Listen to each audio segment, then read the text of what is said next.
Today's lesson is section 5.5 on page 194, and it's three-dimensional figures and surface area. And so on your page 194, they have sketches of the different types of shapes. There's the rectangular prism, which is made up of rectangles and a square, a couple squares. We have a cube, which is, a six-sided shape with all squares. You have the triangular prism, which has triangular sides with rectangles along the sides. You've got a square pyramid, a cylinder, a cone, and a sphere. I definitely want you to sketch each of those shapes into your notebook. You can use page 194 as a guide to help you get those in there. And be sure to label them also. I do want to point out on one of the shapes here, as an example,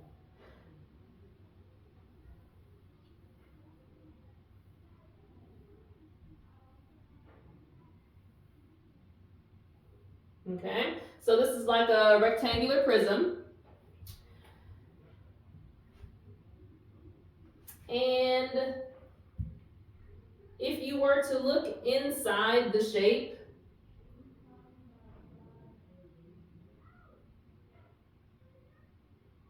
okay, kind of like that, you can see on the bottom there's kind of a shape there, a square. That's called the base. Whatever your shape sits on, we're going to call that the base. So this here would be the base. And then any of these flat surfaces, okay, we're going to call that a face. And so all the flat surfaces that are on the shape all the way around, I guess around this way, would be considered your face or faces. Now the base and the top are also considered to be faces. They just have a special name. They're also called a base. So we would include them if we were counting how many faces there are. You would count your bases as a face also. Any of these corners or sides, I guess, the long sides, we're going to call that the edge of the shape.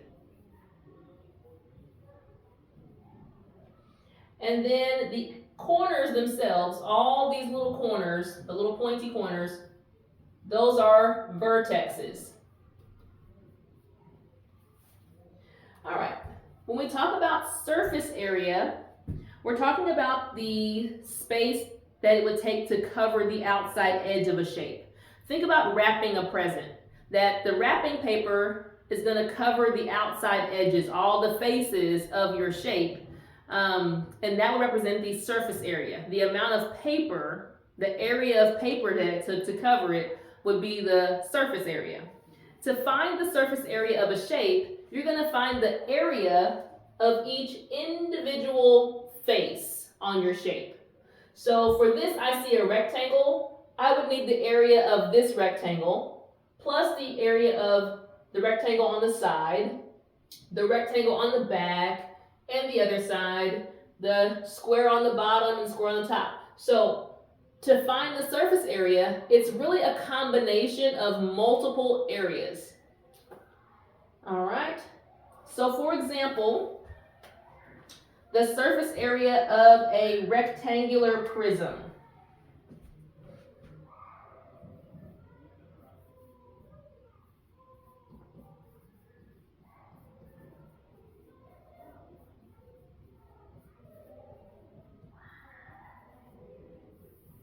All right, and SA stands for surface area.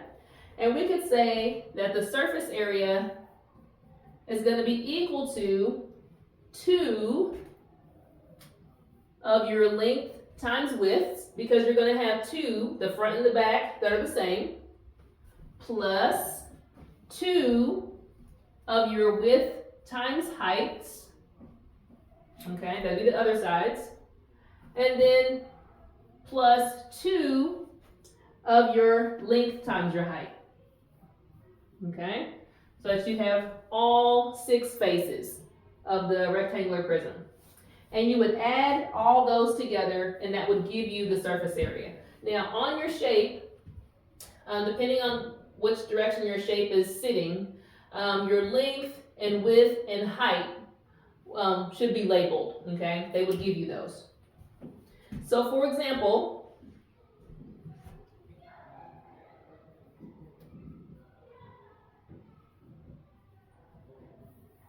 example 5.5a, they have a rectangular prism,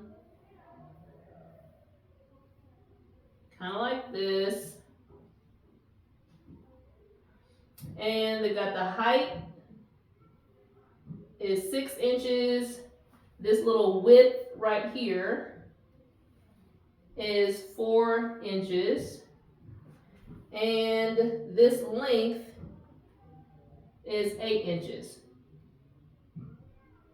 Okay? That's a little curly L, like these are L's. So we'll plug it in. 2 times the length times the width. Length is 8, width is 4. Plus 2 times the width times the height. Width is 4, height is 6. Plus 2 times your length times your height. Length is 8, height is 6. Okay? So then we would multiply each of these together first and then add them together. All right, after doing the math for this, we should end up with 64 plus 48 plus 96 for a total now of 208. And because it's still an area, we need to put inches squared, okay? Anytime we're finding an area, even a surface area, it's going to be a square unit, all right? So those are the ones that we're going to work with first. We give you one more formula.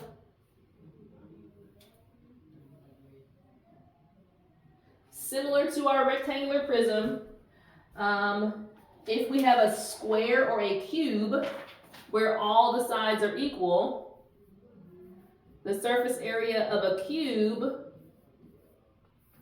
has its own formula.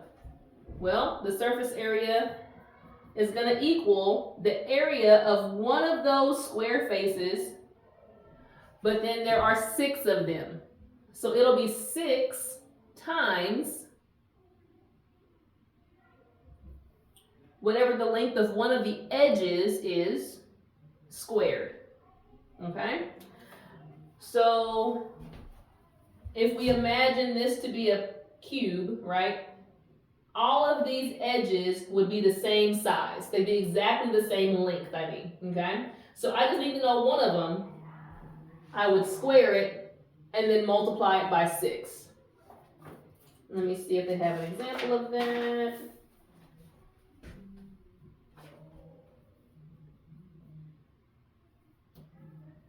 All right, example 5.5c, they have a cube where it's a square on every face, and the edge is 9 centimeters.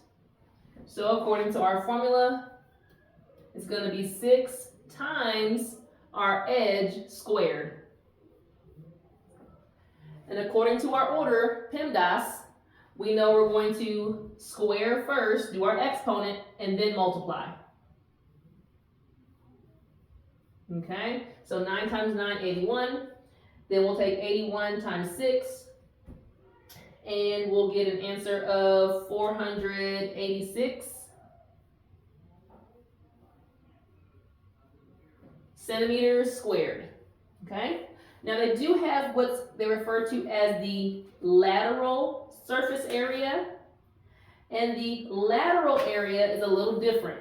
That would be if we were just talking about the outside edge and not the top or bottom, okay? So you can imagine that it's going to be similar, but the lateral area of a cube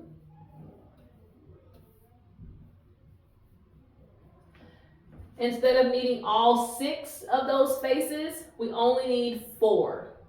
So that would be 4 times your edge squared.